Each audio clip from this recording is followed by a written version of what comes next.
Hey guys. Obviously my voice is back, but not totally there. Yeah, being sick is the worst. I could probably do a whole nother segment on how that affects you because, I mean, you can handle one day, but like 2 days is like totally throws you off and it's not fun. Um, but anyway, so today I'm going to talk about recruiting now that I can make it through a couple minutes without losing my voice. Um, and so I wanted to just kind of start with my story and then maybe, talk through some of the things that I learned. And as always, if anybody has any questions, feel free to reach out on comments or messages. Happy to help in any way, shape, or form that I can. So I guess I'll just start from the beginning.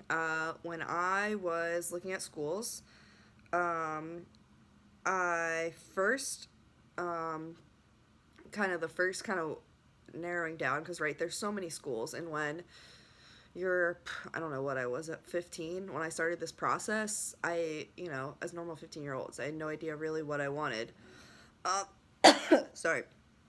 uh so I first, as goalies, it kind of is easy because you can kind of see the trends of where coaches take goalies. Now I feel like that's changed a little bit, but when I was getting recruited, it was pretty obvious that goalies were taking pretty much recruiting like every other year, which makes sense. And personally, I really wanted to play and or let's give myself an easier option to do that. So um, I was really only looking at schools that were, recruiting a 2010 goalie, um, that had a what had a 2008 goalie there at their school, um, or higher. And again, that was just a personal thing. Doesn't mean you can't look at other schools. That's just what I decided to do. And then my next thing was, well, what do I want to be when I grow up? Which is a really funny thing because when I was going through the process, I really wanted to be a physical therapist, and I found PT school or programs that had good PT programs, or had a major that would let me, you know, be able to apply for PT school later on. And then when I talked to coaches, I would have to make sure that they were okay with me missing labs and all that for missing practice for labs and all that because this is what I wanted to do. I was really sure this is what I wanted, and I'm sure you all are laughing knowing what I'm doing now. So, um, I did that. Went through all those schools, um, and had a crazy list, a crazy list of schools.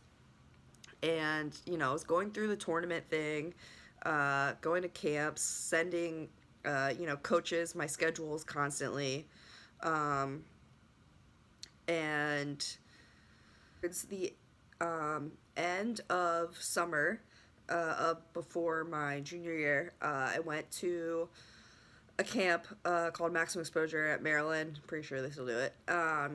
And that's where our assistant coach at the time saw me play, and sparked their interest, which led to me receiving an email from them on September 1st, to which I I honestly I laughed at it because I thought there was no way. I thought it was a joke. I was like, how, there's no way I can get into the school. I mean, it's the perception is, Stanford has one of the lowest acceptance rates in the country, if not it might even have the lowest now. I don't know. But I I always was smart. I always got really good grades. But I just the Ivies and that level just I don't know. I never knew anybody that, that went to those kind of schools, so it just didn't occur to me to I guess think of them.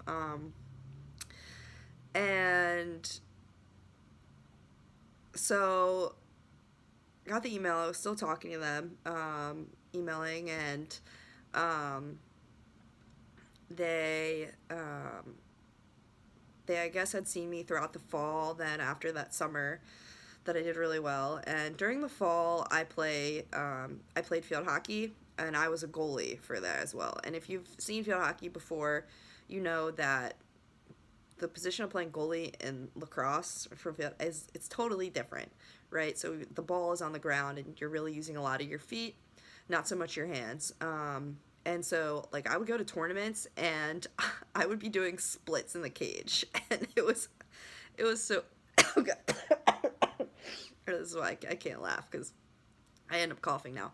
But it was funny, but it was bad because obviously if you're using your feet and not your hands, you're not gonna make the save. Well, you might every now and then, but less likely. So it was not looking so good.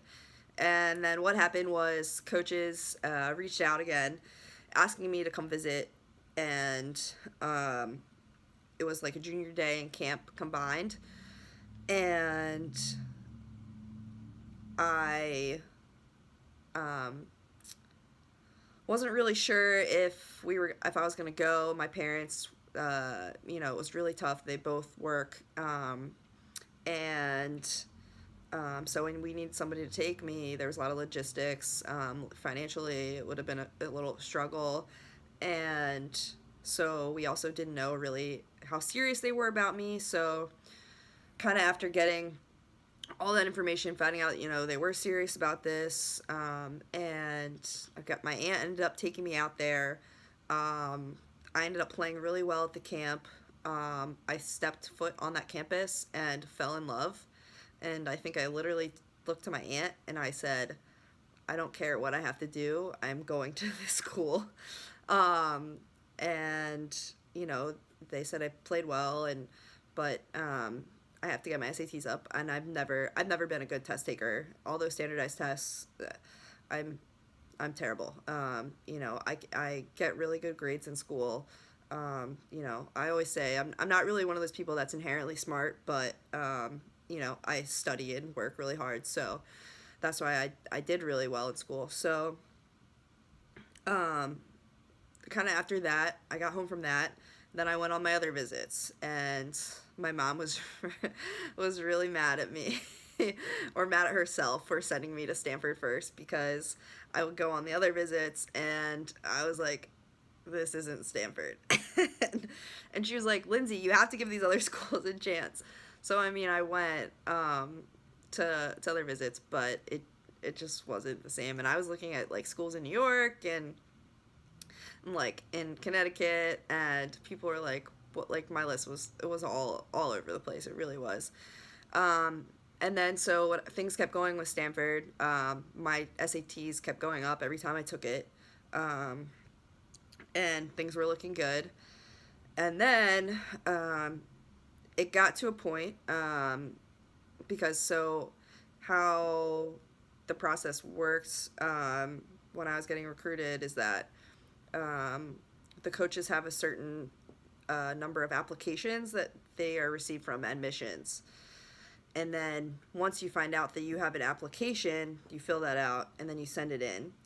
And then you have to be accepted into the school before you verbal. And so that was really scary, but also a very long process. So, most schools, they get your transcripts and your SAT scores, and then they say, okay, pretty much they can usually, I'm pretty sure from other schools, I didn't get that far in the process with other schools, but that, the admissions will say, you look great, kind of thing, and then they'll make you an offer. But unfortunately, it got, like, really far into the process, and schools couldn't wait, and I got dropped by some schools and they already took goalies because they couldn't wait, which I get. So I was really throwing my eggs into this basket here, which happens, and I think that probably happens to a lot of girls. I just got really, really lucky. And I mean, I will, to this day, getting that call that I literally, I'll never forget it. July 22nd, what was this? So it was 2009. That's when I got the call that I got in. And I was at my friend's house. And I literally ran around her house probably 10 times that I got in because I just couldn't believe it. Because I was at my friend's house, like I got the offer and everything, and I was like, can I call my parents real quick before I say yes? So, yeah, I had to call them, and then they were like, yeah, of course, Lindsay, like, and so then I verbaled there, and but I do get that can be tricky, that position, right, when you're like getting to the wire and coaches are like trying to pressure you to make a decision. And sometimes you just got to go with your gut, and sometimes it works out and sometimes it doesn't. But I have had the reverse happen, where, well, not really the reverse, but one of my really good friends, really thought she wanted to go to one school, and really was only looking at that one school for a really, really, really long time. And then went on like unofficial there, and realized that she didn't want to go there at all, and it was kind of later in the process as well, and she didn't know really what to do, and started like looking into her options, and ended up being so happy at the school she's at. So I think one lesson to keep in mind here is that, one, I did get really lucky, but in that I got my dream school, and I will never ever forget that, and I will never stop feeling grateful for that. But some people, it doesn't happen, but that doesn't mean that you can't have a great experience somewhere else. I really, really do believe that you don't have to. It is a stressful process, and I do get that, but you will have a great time in college no matter where you end up. You're going to meet amazing people. You're going to find your place. You're going to learn about yourself as a person, and learn and never stop learning. And you're going to be happy. So I think a lot of kids think that if they don't get into certain schools, they aren't going to have the experience they're supposed to, or I don't know. I don't know what they think. But wherever you end up, you're going to have a great time. So the other thing that I learned is through it is or something that I wish I didn't do, is that I wish I didn't limit myself. I think there are some kids that really do know what they want, what they want to be, and they've known it for a really long time, and that's amazing. But, and I think this is the reason that's a good thing that the recruiting process changed, because when I was 15, the person I was at 15 is a lot different than the person that I was at 18 in college. And when I got to college, I liked the human biology class I was in, but I didn't love it, and I didn't do well in it at all. In fact, I failed it. That was the first class I ever failed in my entire life, was that class. And at the same time, when I was a freshman, I was taking a communications class, and I loved it every single day. I wanted to go to class, and I wanted to keep reading and learning about it, and I was doing really well in it. So I just kind of kept going with it, and it obviously ended me up here. But yeah, keep your options open. Don't close anything off the books. I've even seen it with like location, like especially in California. And a lot of my younger girls that were from my area, I would try to tell them, hey, you should come visit to Stanford. It's really great. All the great things about it. And they were just like, nope, I'm not going to California.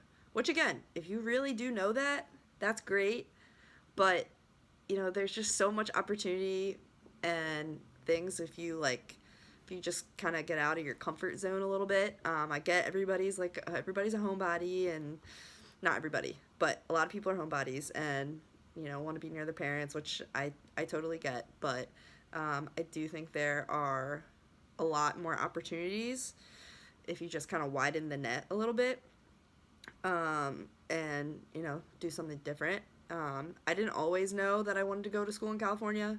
Stanford was the only school in California I was looking at. um, you know, it it did stink that my parents, couldn't come to all my games, but there's live streaming, and they see me play lacrosse so much that missing games here and there really isn't the end of the world. And um, I wouldn't trade my experience at Stanford for the world. So again, everything ended up, and I do still believe everything ends up the way it's supposed to, and everything has purpose. But I'm trying to think if there was. I think those were the two. Those were the main points that I would share. But try to enjoy it too as much as possible. I know, again, it's stressful, but a lot of times it'll bring you to new places that you've never seen before. So just try to enjoy it, and keep breathing through it. It'll all be okay, and you'll end up where you're supposed to be.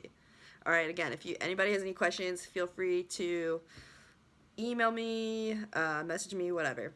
All right, see you guys. Have a good one.